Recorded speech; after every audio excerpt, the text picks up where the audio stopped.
निःशुल्क रूप से मिलनी चाहिए। क्योंकि एक बार को आप सोचिए, आखिर उस बच्चे की गलती क्या होती है जो एक गरीब घर में पैदा होता है और उसको बेहतर शिक्षा से वंचित होना पड़ता है। शिक्षा के सामने एक पैसे की दीवार खड़ी है।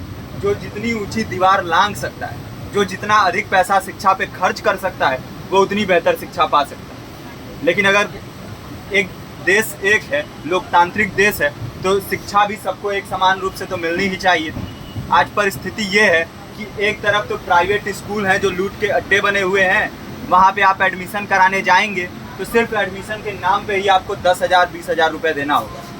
और कमीशन खोरी का ऐसा धंधा है कि कॉपी किताब टाई बेल्ट ड्रेस जूता कहाँ से खरीदना है ये आप नहीं तय करेंगे वो प्राइवेट स्कूल वाले। यानी आम लोगों की मेहनत की आखिरी कौड़ी उनके जेब से वसूल लेना चाहते हैं।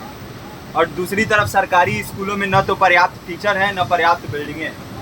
2019 का ही ये पुराना आंकड़ा है कि हर 100 में से 52 स्कूलों में या तो एक टीचर हैं या 2 टीचर हैं। और उन्हीं टीचरों के ऊपर जिम्मेदारी थोप दी जाती है कि जनगणना करो, मतगणना करो, पशुगणना करो, तमाम काम करवाए जाते हैं। और 19 के बाद से तब से कितने टीचर रिटायर हुए होंगे और 18 के बाद से कोई टीचर की वैकेंसी भी नहीं है।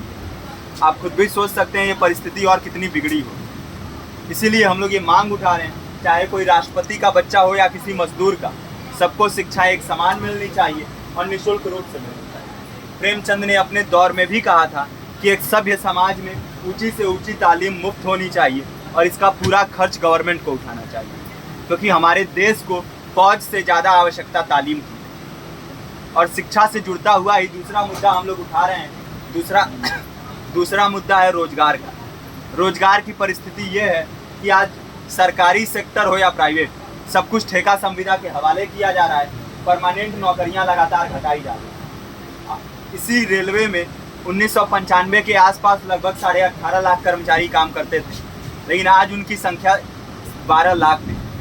आप खुद भी सोच सकते हैं कितने बड़े पैमाने पे परमानेंट पदों को घटाया जा रहा है। और आज आलम ये है, एक तरफ लाखों पद खाली पड़े हैं, फिर भी कोई वैकेंसी नहीं निकलती। जो वैकेंसियां निकलती हैं उनमें भ्रष्टाचार होता है, पेपर लीक हो जाते हैं। RO, UP police, BPSC, SSC, CGL, ऐसे तमाम पेपर लीक हो चुके हैं, आप लोग भी जानते ही। अभी नीट की धांधली में ये पता चला कि एक एक पेपर 30 लाख से 50-50 लाख रुपए में बेचा गया। हम और आप तो ये पैसा नहीं दे सकते। पूरी की पूरी कारस्तानी सरकार, प्रशासन, शिक्षा माफियाओं की होती है। और भुगतता कौन है? आम घरों के लोग, जो लोग सालों साल तैयारी करते हैं, दिन भर में 10-10 घंटे 12-12 घंटे पढ़ते हैं।